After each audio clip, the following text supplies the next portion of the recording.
Hello players. आने के लिए बहुत बहुत शुक्रिया। आज मॉडल की शुरुआत करते हैं। क्या मॉडल होते हैं, कैसे होते हैं, कहाँ यूज किया जाता है, कहानी भी रहेगी, फोटो भी रहेगी और आपको इंटरेस्टिंग वे में सिखाने की कोशिश भी की जाएगी।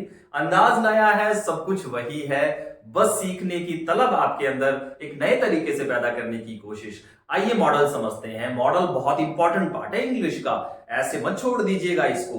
कम से कम 30% इंग्लिश में मॉडल यूज होते हैं। 30% आप स्पीकिंग करते हो दिन भर में, आप किसी टेस्ट में जाते हो, आप कोई एरर फाइंडिंग करते हो, आप कुछ भी इंग्लिश का करते हो तो 30% इंग्लिश मॉडल से जुड़ी हुई है। तो सीरियसली लीजिएगा। 30% इंग्लिश को कैसे एक ही बोर्ड में एक ही चैप्टर में क्लियर कर देता हूं अगर आप मेरा साथ देते हो तो। शुरुआत करते हैं। सबसे पहली चीज मॉडल क्या है। मॉडल को एक फोटो दे लीजिए। आपके आसपास में एक ऐसा व्यक्ति जो चमचागिरी टाइप बात करता है, यस मैन जिसे हम बोल सकते हैं, हाँ में हाँ कहता है और ना में ना कहता है, उसकी फोटो आप अपने ब्रेन में लेकर आइए। सबसे पहले जल्दी से रिकॉल कीजिए कौन ऐसा व्यक्ति है आपके पड़ोस में है, आपके रिश्तेदारी में है, आपके परिवार में कोई ऐसा व्यक्ति होगा जो हर बात में अगर आप कोई भी बात कहेंगे हाँ में हाँ कह देगा, ना में ना कह देगा, यानी कि एक किस्म का चमचा टाइप। तो मॉडल भी लगभग 90% चमचागिरी है, 10% हौसले वाली बातें हैं, इसमें 90% चमचागिरी है। ओके, तो आप चाहें तो इसको 50-50 भी कर सकते हैं, लेकिन मेरे पास जो सेंटेंस में यूज करता हूं वो ज्यादातर ऐसे ही होते हैं। आपके सेंटेंस के यूज पे डिपेंड करेगी कि परसेंटेज क्या होगी। आप ज्यादा हौसले वाले सेंटेंस बोलते हो तो इसको 50-50 कर लो। अगर आप ज्यादा आने जाने परमिशन मांगने वाले सेंटेंसेस यूज करते हो तो 90% और 10% कर लो। यानी कि प्योर फॉर्म नहीं दे सकते, एक फोटो नहीं दे सकते। आपके पड़ोस में, आपके घर में, आपके परिवार में, आपके रिलेशन में, आपके दोस्तों में कोई एक ऐसा व्यक्ति है जरूर होगा जो हाँ में हाँ और ना में ना कहता होगा, यानी कि वो मॉडल है, वही मॉडल है। और मॉडल अब कितने प्रकार के होते हैं तो सीधी सी बात है 13 प्रकार के मॉडल होते हैं, जिनका जिक्र मैं आपको करूंगा, स्क्रीनशॉट लेने को भी बोलूंगा। लेकिन मॉडल की पहचान कैसे करेंगे, हिंदी वाले कौन से ऐसे आइडियाज हैं जिनसे हमें मॉडल का पता लग जाए, कौन सी ऐसी पहचान है जिनसे हमें मॉडल का पता लग जाए।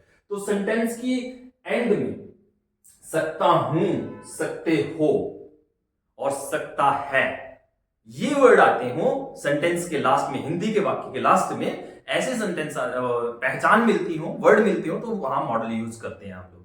क्यों करते हैं, जहां परमिशन लेनी, गिव और देनी की बात हो, परमिशन लेने की बात हो या परमिशन देने की बात हो, एडवाइस लेने की बात हो, एडवाइस देने की बात हो, एबिलिटी की बात हो, ऑब्लिगेशन ड्यूटी लेने की बात हो या ड्यूटी देने की बात हो, पॉसिबिलिटीज हो, सुजेशन हो, लेने या देने की बात हो, रिक्वेस्ट बड़े पोलाइट वे में बात करनी हो, प्रोहिबिशन हो, नेगेटिव सेंस हो, किसी चीज की मनाही करनी हो, तो वहां पे अगर सकता है, सकते हो, सकता हूं की जिक्र हो रही है सेंटेंस के लास्ट में, तो आप वहां पे मॉडल यूज करते हो।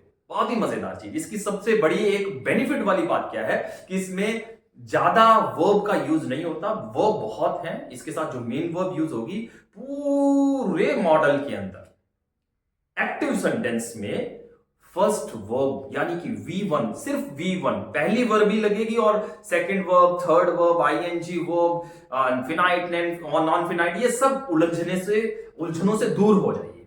सिर्फ V1 को याद रखिए। अगर आप 13 मॉडल यूज कर रहे हो, उनमें से साथ के साथ कोई वर्ब लगानी है आपको, तो V1 लगाओगे, V1 वर्ब लगाओगे, आपका काम खत्म।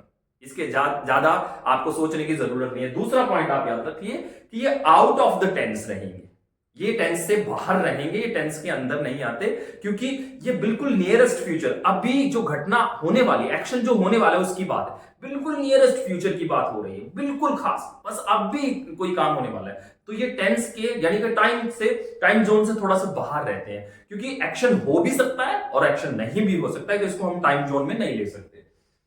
सब्जेक्ट, नंबर, जेंडर, इसके सब्जेक्ट का जो नंबर होगा, एक वचन, बहुवचन, सिंगुलर, प्लूरल, जेंडर जो होगा मेल या फीमेल, इसको प्रभावित नहीं करते, ये सबके साथ आ जाता है। ये सिंगुलर के भी साथ आएगा, ये प्लूरल के साथ भी आएगा, ये मेल के साथ भी आएगा और ये फीमेल के साथ भी आएगा। तो ये बात समझ लीजिए। अब फोकस करना है कि कैसे कैसे सेंटेंसेस में इसका इस्तेमाल करना है। तो सबसे पहली बात, ये जो सेक्शन है, इस सेक्शन को स्क्रीनशॉट ले लीजिए। मैं अपने एडिटर से बोलूंगा कि इसको थोड़ा सा नजदीक ला करके बच्चों को दिखा दे।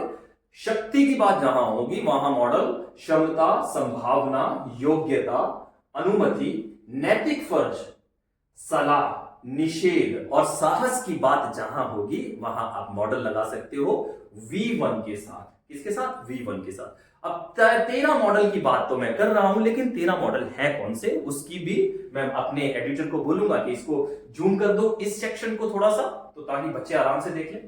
Can, could, will, would, shall, should, may, might, must, dare, need to, used to, ought to. अब खास बात है नीड टू और यूज्ड टू के नीचे रेड कलर की लाइन लगी है, तो ये प्योर मॉडल नहीं है, लेकिन ये मॉडल के सेक्शन में आ जाते हैं। एक चीज मैं आपको खास बताना चाहता हूं, बहुत सी जगहों पे बहुत से टीचर और बहुत से काबिल टीचर लेट को भी मॉडल मानते हैं, उसके ऊपर भी आने वाली किसी वीडियो में मैं चर्चा करूंगा, लेकिन फिलहाल इन 13 की बात कर लेते हैं। तो ये V1 के साथ आते हैं, इतना समझ लीजिए। टेंस का, सब्जेक्ट के जेंडर का, सब्जेक्ट के नंबर का कोई प्रभाव नहीं पड़ता। Direct use with singular, plural, किसी के साथ भी डायरेक्ट यूज हो जाते हैं। सिंगुलर के साथ करोगे नो चेंज, प्लूरल के साथ करोगे नो चेंज। सीधी सी बात है। मॉडल चमचागिरी, आपके पड़ोस में वो व्यक्ति जो हाँ में हाँ और ना में ना हमेशा लगता है। तो कुछ एग्जाम्पल हैं, कुछ एग्जाम्पल, हाँ में हाँ ना में ना, ऐसा व्यक्ति होगा आपके पास। देखिए पांचों और दो इससे हट करके पॉइंट, एबिलिटी वाले पॉइंट को मैं यहां कवर करूंगा एग्जांपल में, और प्रैक्टिस करना है तो ऐप डाउनलोड कीजिए और प्रैक्टिस मेरे साथ कीजिए। मे आई कम इन, परमिशन लेने की बात है। मे आई कम इन, क्या मैं अंदर आ सकता हूं? सकता हूं, क्या मैं अंदर आ सकता हूं? तो क्या होगा? मॉडल हो गया। अब सामने वाला permission they, yes you may not, उसकी मर्जी है। तो मे, यस यू मे कम इन, आप अंदर आ सकते हो। परमिशन लेना भी हो गया, परमिशन देना भी हो गया। It may rain today, it my rain, दोनों में बहुत ज्यादा फर्क नहीं है, लेकिन इस वीडियो में नहीं समझा सकता, किसी और वीडियो में बात करूंगा। यू शुड ओबे योर टीचर, आपको अपने टीचर की सलाह माननी चाहिए। ऑब्लिगेशन, आपकी ड्यूटी, आपका फर्ज याद करवाया जा रहा है कि आपको आज्ञा माननी चाहिए अपने टीचर की, अपने पेरेंट्स की आज्ञा माननी चाहिए, अपने बड़ों की आज्ञा माननी चाहिए, अपने बॉस की आज्ञा माननी चाहिए। जैसा सेंटेंस बनाना चाहते हो वहां से ये हटा दीजिए। Okay, you must stop smoking, prohibition, आपको बंद करना होगा। सिगरेट, बीड़ी पीना, दारू पीना, ये सब जो चीजें हैं बंद करना होगा, वरना बहुत पछताओगे, फेफड़े खराब हो जाएंगे, लीवर खराब हो जाएगा, जिंदगी बेकार हो जाएगी आप लोगों की। अगर आपके पापा मम्मी कोई भी शराब पीता तो उसको बंद करवा दीजिएगा। All out to serve nature, सबको कुदरत की सेवा करनी चाहिए। देखिए ये एक ऑब्लिगेशन है, ये एक नैतिक फर्ज है, एक नैतिक फर्ज है।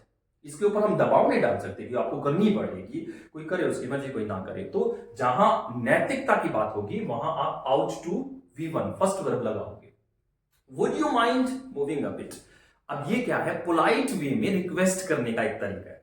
पोलाइट रिक्वेस्ट जब करनी हो तो वुड के साथ, कुड के साथ कर सकते हो। बहुत ही पोलाइट वे में, बहुत ही अच्छे तरीके से आप किसी से बात करना चाहते हो, आपसे बड़ा है, आपसे डेजिग्नेशन में बड़ा है, आपसे पोस्ट में बड़ा है, एज में बड़ा है, तो वुड या कुड लगा करके आप बात कर सकते हो कि आप थोड़ा सा खिसकेंगे, आपको बैठने के लिए जगह चाहिए, ट्रेन में, बस में, आपके क्लासरूम में, बेंच के ऊपर, आप कहीं भी बैठे हो तो एक आदमी बहुत फैल के बैठा हुआ है, आप गो उसको सुपड़ जाओ, थोड़ा सा उधर हो जाओ, तो आप कह सकते हो would you mind moving a bit, यानी कि पोलाइट रिक्वेस्ट करना हो तो आप मॉडल का यूज करते हो।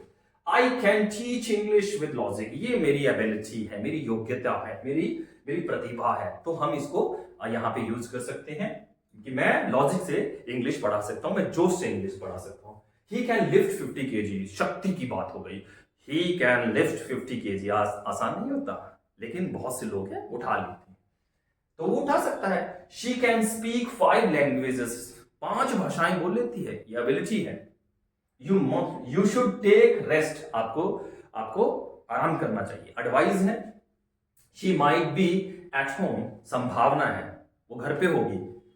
हाउ डे यू टच मी, तुमने मुझे छूने की साहस, हौसला कैसे किया, हिम्मत कैसे की। Dare touch me, how dare you touch me, तो डेयर नहीं बोला जाता, उसको डे बोला जाता है। रूल कहता है कि ए के बाद, यानी कि वॉवल के बाद अगर आर आए तो वो 99% साइलेंट रहता है, हल्की सी आवाज देते हो तो सुनती नहीं है। 1%, 90% साइलेंट कर दोगे तो सुनेगी नहीं। तो हाउ डेयर नहीं बोला जाएगा, इसको हाउ डे बोला जाएगा। हाउ डे यू टच मी, आपने फिल्मों में भी सुना होगा। सो दोस्तों, इस तरीके से आप बहुत ही आराम से सिर्फ इस चीज को, इस सेक्शन को याद रखो और इस सेक्शन को याद रखो और बाद में ये सेक्शन याद कर लो। इसका एक स्क्रीनशॉट ले लो, अपने हाथ से लिख लो और सुबह दोपहर शाम जैसे मरीज एक दवाई लेता है, इन तीनों चीजों को 3 बार पढ़ लेना। आपको मॉडल जीवन भर के लिए याद हो जाएगा। हमेशा के लिए याद रखना हो तो एक फोटो बना लो कि ये आसपास में कोई ऐसा व्यक्ति जो हाँ में हाँ ना में ना कहने वाला हो, यानी कि चमचा time spoon feeder type person हो, तो उसको अब चमचा मान करके मॉडल को याद कर सकते हो। वीडियो अच्छा लगा है तो लाइक, कमेंट, शेयर, सब्सक्राइब जरूर कीजिएगा और मेरे काम को सराहने के लिए आपका बहुत बहुत थैंक यू। मेरा हाल जो आप कमेंट में पूछते हो, आप कैसे हैं, मुझे बहुत अच्छा लगता है। मैं बहुत बढ़िया हूं और 100 वीडियो तक मैं बढ़िया ही रहूंगा। आप मुझे साथ देते रहिए। आपका जोश जितना ज्यादा मुझे मिलेगा, मैं उतने ही जोश से वीडियो बनाऊंगा। अब तीसरी पार्ट में, तीसरे सेक्शन में हम चलेंगे, देखेंगे वहां पे कि टेंस कैसे सीखे जाते हैं ह्यूमन बॉडी के साथ, ह्यूमन बॉडी के साथ, लॉजिक के साथ, और एक नए अंदाज में टेंस कैसे सीखे जाते हैं, वो सब तीसरी वीडियो में मिलेगा। एक वीडियो में टेंस कंप्लीट नहीं हो सकते, इसलिए छोटे छोटे पार्ट में मैं आपको सिखाऊंगा, लेकिन इस अंदाज में सिखाऊंगा कि आपको जीवन भर के लिए याद हो जाएगी। तो वहां भी 13 नंबर का यूज करूंगा, इस्तेमाल रखिए। यहां 13 नंबर का यूज किया, वहां भी 13 नंबर का यूज करूंगा, पर अंदाज बयां कुछ अलग होगा। Thank you very much.